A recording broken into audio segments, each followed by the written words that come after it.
Now let's turn our eye to a business news story we're following for you here on France 24, and I'm joined by our business editor, Cole Stangler. Hi there, Cole.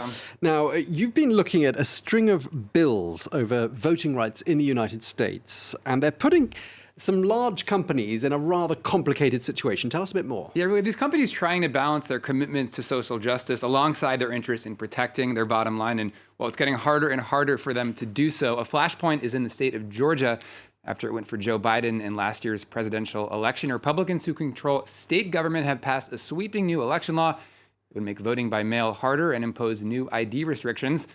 Calling it an attack on voting rights and black voters in particular, activists have pressured the state's corporations to come out against the measure. After some hesitation, they've started to do just that. Last week, the CEO of Delta Airlines, which is based in Georgia, said, quote, "The entire rationale for this bill was a lie." It's a reference to allegations of voter fraud. Coca-Cola, also based in the state, followed suit. Then America's Professional Baseball League announced it was moving its annual All-Star game from Atlanta. All of this not sitting well with Republicans. State legislators have voted to remove a major tax break for Delta, while Georgia's governor said he's not backing down. We will not be intimidated, and we will also not be silenced.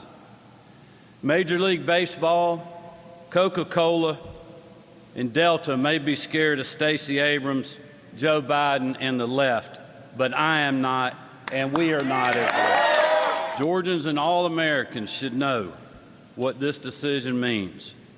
It means cancel culture and partisan activists are coming for your business. They're coming for your game or event in your hometown.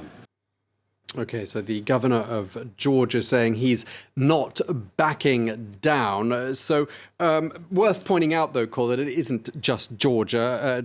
Texas is also eyeing possibly similar legislation. Yeah, and there's pressure for these companies to take stands. And this is, typically precisely the sort of highly partisan issue that big business likes to avoid. Also one that cuts to the core of their competing interests. On the one hand, it pays for them to have friendly ties with Republicans. They usually favor lower taxes and less regulation.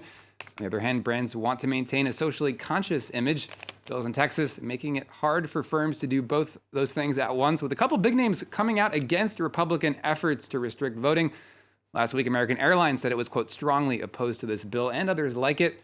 Texas-based carrier had been joined by tech giant Dell. Southwest Airlines, for its part, has declined to comment on the specific bills, as the New York Times has reported. Tom, either way, an issue that clearly doesn't look to be going away anytime soon here, in the United States at least, I should say. One of the many ways we're seeing the world of business evolve to the Joe Biden era and also the post-Donald Trump era. Absolutely. Well, thank you very much indeed for that. Cole Stangler, our business editor. Thank you so much.